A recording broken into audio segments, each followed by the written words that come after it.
Frères et sœurs en Christ, bonjour. Nous espérons que ce temps de carême a bien commencé pour chacun d'entre vous. En ce matin, nous méditons l'Évangile selon saint Luc au chapitre 9, les versets 22 à 25.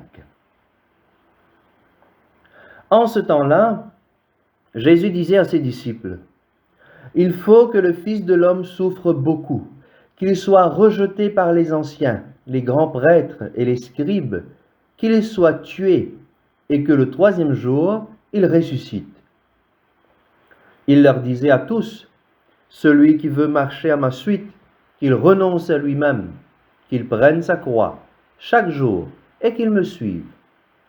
Car celui qui veut sauver sa vie la perdra.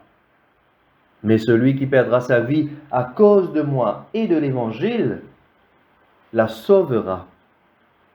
Quel avantage un homme aurait-il à gagner le monde entier s'il se perd ou se ruine lui-même? »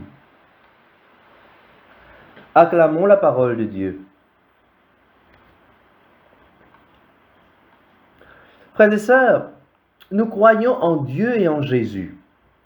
Jésus, Fils de Dieu. Nous disons, nous aussi, aimer et respecter Jésus et son œuvre de salut, mais à condition que cela ne nous coûte rien ou presque rien. Il est si difficile parfois, frères et sœurs, d'accueillir le message de la croix dans nos vies. Combien de fois ne nous révoltons-nous pas devant la maladie, la souffrance, devant les soucis quotidiens, les problèmes, la maison, au travail? Pourtant Jésus est clair.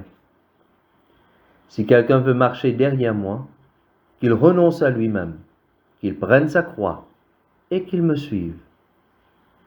Jésus n'a jamais dit que croire en lui nous éviterait tout problème ou toute souffrance. La vie chrétienne, ce n'est pas un long fleuve tranquille. On ne se la coule pas douce. Elle se heurte à toutes les intempéries de notre monde. Car c'est bien au cœur de ce monde que nous sommes appelés à vivre en vrais disciples du Christ. Parfois, il nous faut accepter ce que nous ne pouvons pas éviter. Mais ayant le courage de notre foi, dans un contexte où tout pourrait nous attirer loin de Dieu. La vie chrétienne, frères et sœurs, demande cet effort, ce dépassement de soi pour l'amour de Dieu et l'amour des autres. C'est cela la leçon que nous donne l'Évangile. Frères et sœurs, la vie, c'est un don de Dieu. Et Jésus vient nous montrer de quelle façon la vivre, car elle n'est pas une finalité en soi, mais cette vie nous ouvre sur la vie éternelle. Alors, renoncer à soi, à sa propre volonté, est une croix qui ne peut se porter que dans l'amour de quelque chose de plus grand que ce que l'on lâche, de quelqu'un de plus grand que nous-mêmes, qui n'est autre que Dieu. Alors, frères et sœurs, demandons le courage, la force nécessaire au Seigneur pour continuer à porter nos croix au quotidien. Je vous invite à prier avec Marie. Marie aussi a porté sa croix. Cela n'a pas toujours été facile pour elle d'accompagner ce Fils, d'accompagner Jésus.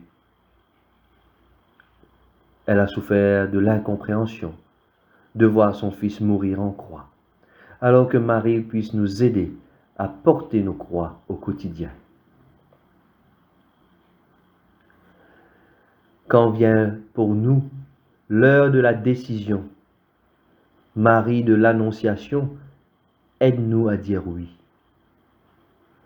Quand vient pour nous l'heure du départ, Marie d'Égypte, épouse de Joseph, allume en nous l'espérance.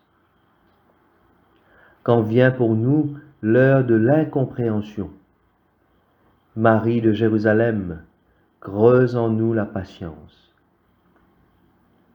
Quand vient pour nous l'heure de l'intervention, Marie de Cana, donne-nous le courage de l'humble parole. Quand vient pour nous l'heure de la souffrance, Marie du Golgotha, fais-nous rester aux pieds de ceux en qui souffre ton Fils. Quand vient pour nous l'heure de l'attente, Marie du Cénacle, inspire-nous une commune prière.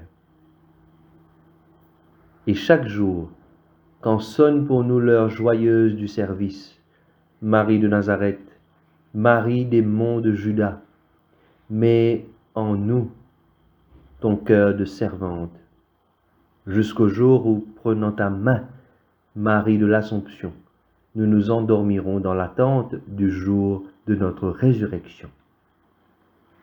Amen. Je vous souhaite à vous tous, frères et sœurs, une belle journée avec le Seigneur.